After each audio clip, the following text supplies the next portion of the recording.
Albert Einstein once said, everybody's a genius. But if you judge a fish by its ability to climb a tree, it will live its whole life believing that it is stupid.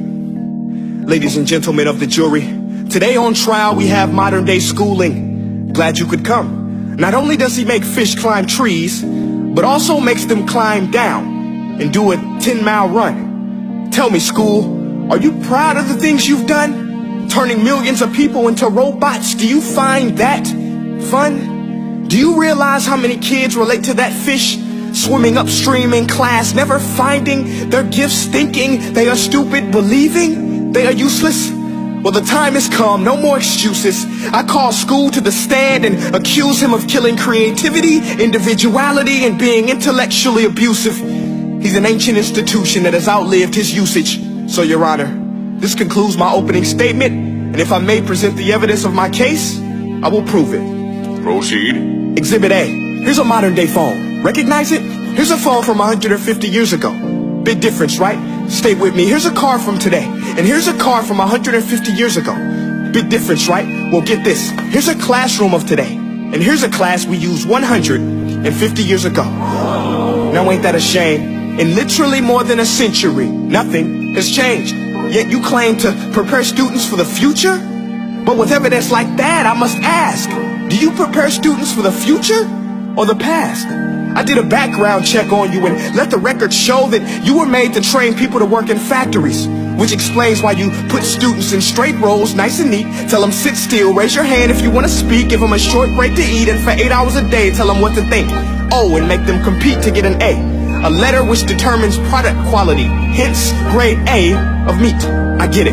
Back then, times were different. We all have a past. I myself am no Gandhi. But today, we don't need to make robot zombies. The world has progressed. And now we need people who think creatively, innovatively, critically, independently, with the ability to connect. See, every scientist will tell you that no two brains are the same. And every parent with 2 or more children will confirm that claim.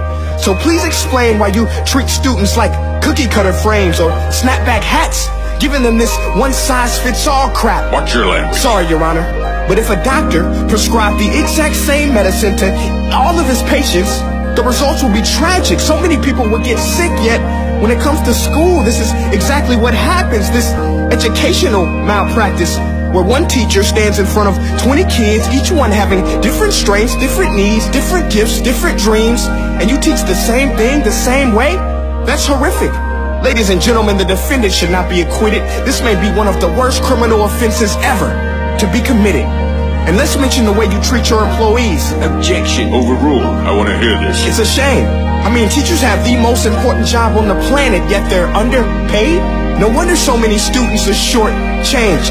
Let's be honest, teachers should earn just as much as doctors, because a doctor can do heart surgery and save the life of a kid, but a great teacher can reach the heart of that kid and allow him to truly live. See, teachers are heroes that often get blamed, but they're not the problem. They work in a system without many options or rights. Curriculums are created by policymakers, most of which have never taught a day in their life. Just obsessed with standardized tests. They think bubbling in a multiple choice question will determine success. That's outlandish.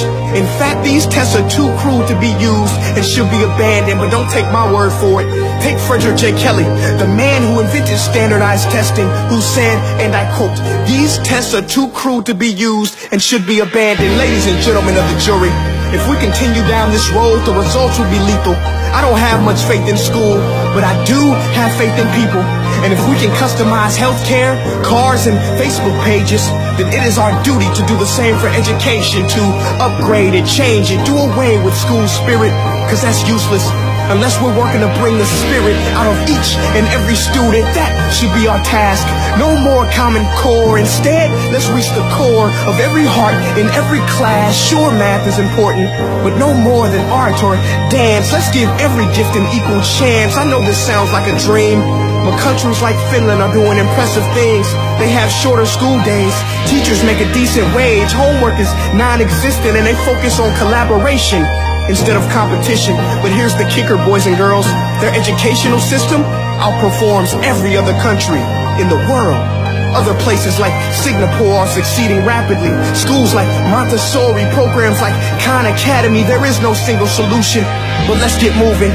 Because while students may be 20% of our population, they are 100% of our future. So let's attend to their dreams, and there's no telling what we can achieve.